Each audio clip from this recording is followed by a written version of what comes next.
नमस्कार दोस्तों, आज का दिन है खास क्योंकि हम आपके लिए लेकर आए हैं एक ऐसी पावन कथा और स्तोत्र जो जीवन में सुख, समृद्धि और कर्ज मुक्ति का राज खोलती है। सुनिए पहले ऋण मोचक कुज स्तोत्र का हिंदी अनुवाद और फिर मंगलवार व्रत की रोचक कहानी जो दिल को छू लेगी और भक्ति की ज्योति जगा देगी। तैयार हो जाइए इस आध्यात्मिक यात्रा के लिए।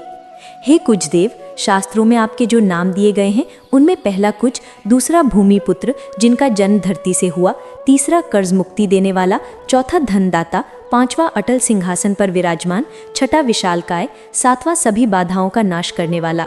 हे कुजदेव, आपके नामों में आठवां लाल, नौवां लालांग, 10वां कृपावान जिसका मतलब ब्राह्मणों पर कृपा बरसाने वाला, 11वां धरती से जन्मा, 12वां भूमि, 13वां भौम, 14वां ऐश्वर्य प्रदाता, 15वां धरती को खुशी देने वाला। हे कुजदेव, 16वां अग्निमय, 17वां न्यायदाता, 18वां सभी कष्टों का हरण करने वाला, 19वां वर्षा कराने वाला, 20वां सूखा लाने वाला और 21वां सभी इच्छाओं का फल देने वाला। हे कुजदेव, जो व्यक्ति इन 21 नामों का जाप सच्चे दिल से करता है उसके ऊपर कभी कर्ज नहीं चढ़ता और वो अपार धन पाता है। हे कुजदेव, आपकी उत्पत्ति धरती के गर्भ से हुई, आपकी चमक बिजली सी है। सभी शक्तियों के धारक युवा कुजदेव को मैं सिर झुकाकर प्रणाम करती हूँ। हे कुजदेव, आपके स्तोत्र का जाप मन में किसी विकार को हटाकर पूरी श्रद्धा से करना चाहिए। जो इस स्तोत्र का पाठ करता है और दूसरों को सुनाता है उसके सभी दुख मिट जाते हैं। हे अग्निमय, पूजनीय, ऐश्वर्यवान, भक्तों पर प्रेम बरसाने वाले, आपको हम प्रणाम करते हैं। आप हमें किसी से लिया उधार चुकाने में मदद करें, कर्ज हमेशा दूर करें। हे कुजदेव, मेरा कोई बकाया हो तो उसे खत्म करें, किसी व्याधि को दूर करें, गरीबी हटाएं, अकाल मौत का डर मिटाएं, कोई भय, क्लेश या दुख हो तो उसे हमेशा के लिए भगाएं। हे कुजदेव, आपको प्रसन्न करना मुश्किल है, आप कठिन से खुश होने वाले हैं। जब आप कृपा बरसाते हैं तो हर सुख देते हैं, जब नाराज होते हैं तो साम्राज्य भी नष्ट कर देते हैं। हे महाराज, आपकी अनुकृपा से किसी को नीचा दिखाते हैं, अप्रसन्न होकर ब्रह्मा, इंद्र और विष्णु के साम्राज्य को भी खत्म कर सकते हैं। फिर मेरे जैसे साधारण इंसान की क्या औकात।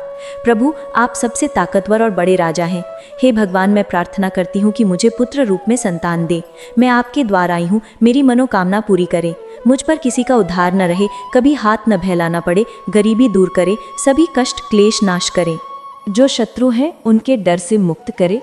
जो व्यक्ति इन 12 श्लोकों वाले ऋण मोचक कुज स्तोत्र से कुज देव की आराधना करता है उस पर कुज भगवान प्रसन्न होकर धन देते हैं। वो कुबेर सा धनी बनता है, हमेशा जवान रहता है। ऋण मोचक कुज स्तोत्र के उच्चारण से कर्ज से मुक्ति मिलती है। अगर कोई जीवन में ज़रूरतों के लिए कर्ज लेता है और चुकाने में असमर्थ होता है तो उसे ये स्तोत्र जपना चाहिए।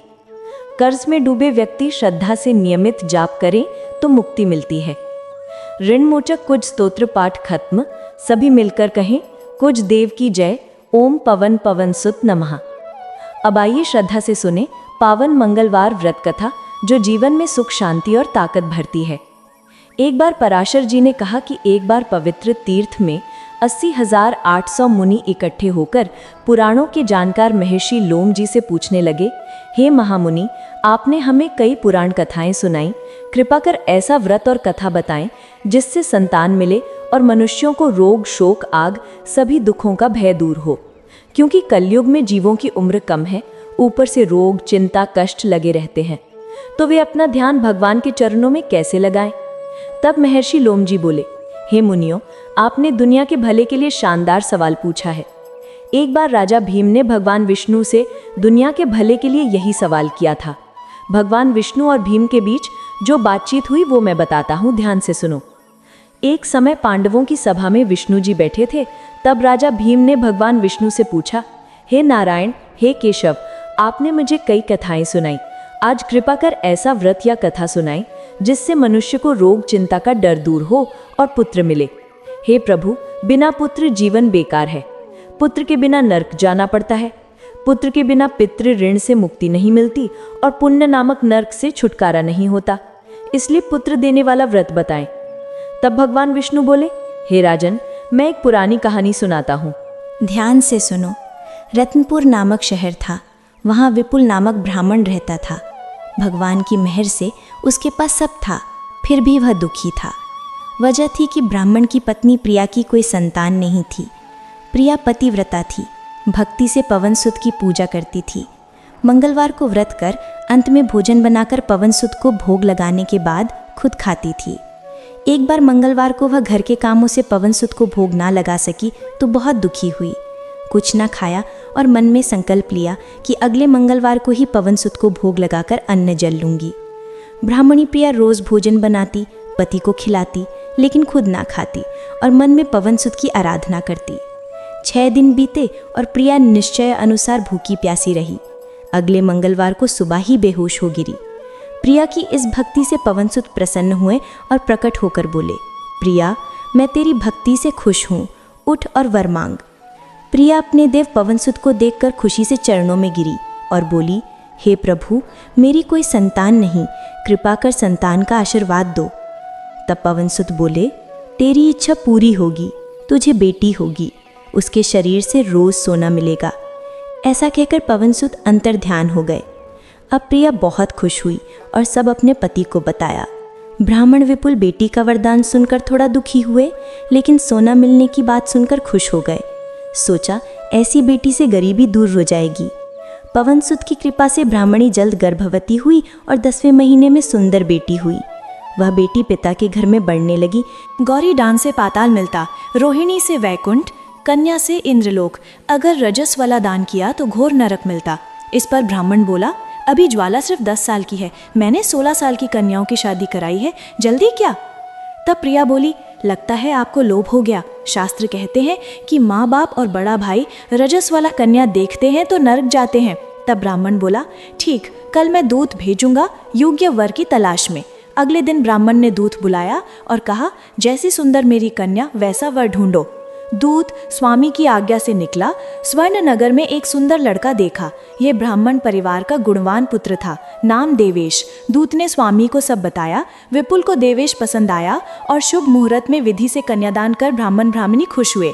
लेकिन ब्राह्मण के मन में लोभ था। कन्यादान किया लेकिन बेचैन था। सोचा ज्वाला चली जाएगी, सोना नहीं मिलेगा। धन जो था कुछ शादी में खर्च हुआ, बचा हुआ जल्द खत्म हो जाएगा। विवाह कर बड़ी गलती की। अब कोई तरीका हो कि ज्वाला घर में रहे, ससुराल न जाए। लोभ ब्राह्मण के दिमाग पर छा गया। रात भर बेचैन रहा और क्रूर फैसला लिया। सोचा, जब देवेश ज्वाला को लेकर जाएगा तो रास्ते में छुपकर देवेश का वध कर दूंगा और बेटी घर लाऊंगा। सोना मिलता रहेगा, समाज दोष न देगा। सुबह हुई तो विपुल और प्रिया ने जमाई और बेटी को ढेर धन देकर विदा किया। देवेश पत्नी ज्वाला को लेकर ससुराल चला। विपुल लोभ में मति भ्रष्ट हो चुका था। पाप पुण्य का ख्याल न रहा। क्रूर फैसले के लिए दूत को रास्ते में जमाई का वध करने भेजा ताकि ज्वाला से सोना हमेशा मिले और गरीब न हो। दूत ने आज्ञा पालन कर देवेश का वध कर दिया। खबर मिली तो विपुल पहुंचा और रोती ज्वाला से बोला, हे बेटी, रास्ते में डाकुओं ने तेरे पति को मार दिया। भगवान की मर्जी, आगे कुछ नहीं। अब घर चल, वहां जीवन बिता। जो किस्मत में हो वही होगा। पति की मौत से ज्वाला दुखी हुई। रोते हुए पिता से बोली, हे पिताजी, जिस स्त्री का पति नहीं उसका जीना बेकार। मैं पति के साथ शरीर जलाऊंगी और सती होकर जन्म सार्थक करूंगी। विपुल ज्वाला के शब्द सुन दुखी हुआ। सोचा, व्यर्थ जमाई वध का पाप लिया। ज्वाला तो प्राण देने को तैयार, मेरा दोनों तरफ नुकसान। धन नहीं मिलेगा, वध के पाप से यम यातना भुगतनी पड़ेगी। ये सोच खिन हुआ। देवेश की चिता बनी। ज्वाला सती होने की इच्छा से पति का सिर गोद में रख चिता में बैठी। जैसे ही चिता में आग लगी वैसे ही प्रसन्न होकर कुछ देव प्रकट हुए और बोले, हे ज्वाला, मैं तेरी पति भक्ति से खुश हूँ, वर मांग। ज्वाला ने पति का जीवन मांगा। तब कुछ देव बोले, ज्वाला, तेरा पति अमर है, महाविद्वान होगा, इसके अलावा जो इच्छा हो मांग। तब ज्वाला बोली, हे ग्रहों के राजा, अगर प्रसन्न हैं तो वर दो कि जो मनुष्य मंगलवार सुबह लाल फूल लाल चंदन से पूजा कर आपका स्मरण करे, उसे कोई रोग न हो, स्वजनों का वियोग न हो, सर्प, आग, शत्रु का भय न रहे, और जो स्त्री ये व्रत करे वो कभी विधवा न हो। तब कुछ देव तथास्तु कहे अंतर ध्यान हो गए। देवेश कुछ देव की कृपा से जीवित हो उठा। अब ज्वाला पति पाकर खुश हुई और मंगलवार व्रत हर मंगलवार करती। कुछ देव की कृपा से इस लोक में सुख ऐश्वर्य भोग कर अंत में पिता के साथ स्वर्ग गई। इस तरह मंगलवार व्रत की पावन कथा खत्म होती है। जो भक्त मन से सुनते और व्रत करते हैं उन पर भगवान राम और पवन सुत की विशेष कृपा होती। जीवन से सभी दुख बाधाएं डर दूर हो जाते।